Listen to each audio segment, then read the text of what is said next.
Hey there YouTube, this is the Accidental Spy again, coming at you with another action figure review, and this time we have Iron Man 2 comic series Crimson Dynamo. Here's the figure, but before we get on to the figure, let's look at the packaging first. And here's the packaging. Like I said before in my War Machine review, I like the packaging for this new series. Very eye-catching. Crimson Dynamo right there, Snap-on Energy Blast. I left it in packaging. I don't really like gimmicks all that much. Here's the side. It's number 25 in the series. Let's look at the side again.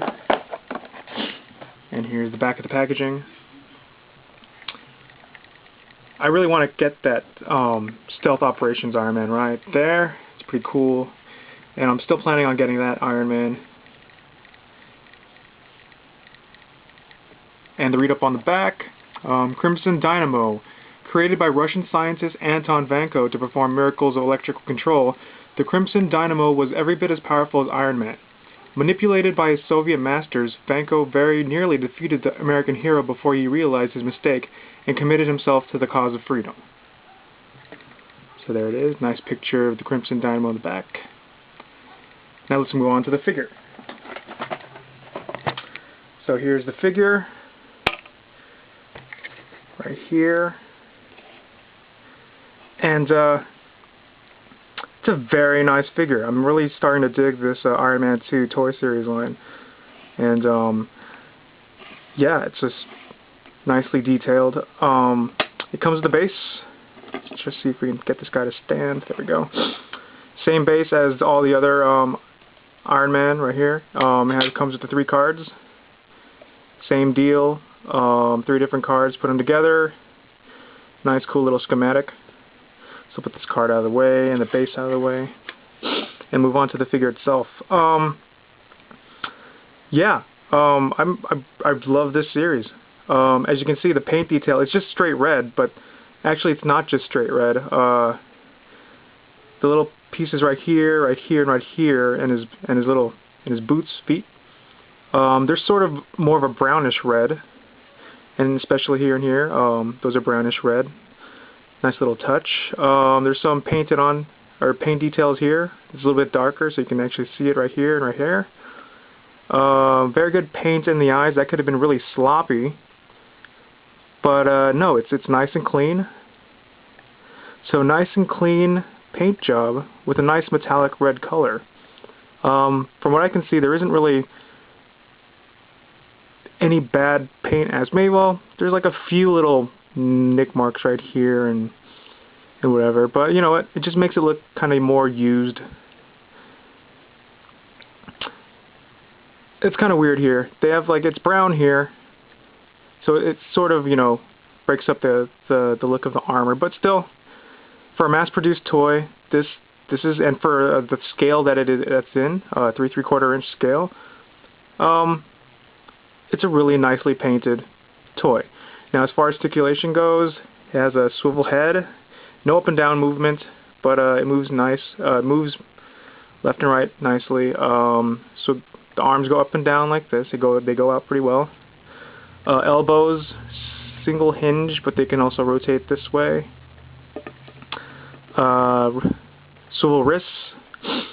There's some articulation in the ab area, not much, and it can barely turn left and right. No worries though, it's an armored suit. I don't expect it to be super flexible. The hip area right here, I guess it's called the universal joint. You can go sideways pretty well, and you just sort of twist it in there, and you can go, well, you can go out a little bit. You just have to, it's hard to turn that ball joint in a direction that you want it to go. But yeah, it's serviceable. Double hinged knees, and its feet can rotate left and right, and also it has some up and down movement. Not a lot though, but still, it's an armored figure, so like I said, not expecting a whole lot of flexibility. But yeah, I really like it. So just take one more last good look at it. And actually not one last good look at it. Let's stack it up and put it next to the Iron Man War Machine.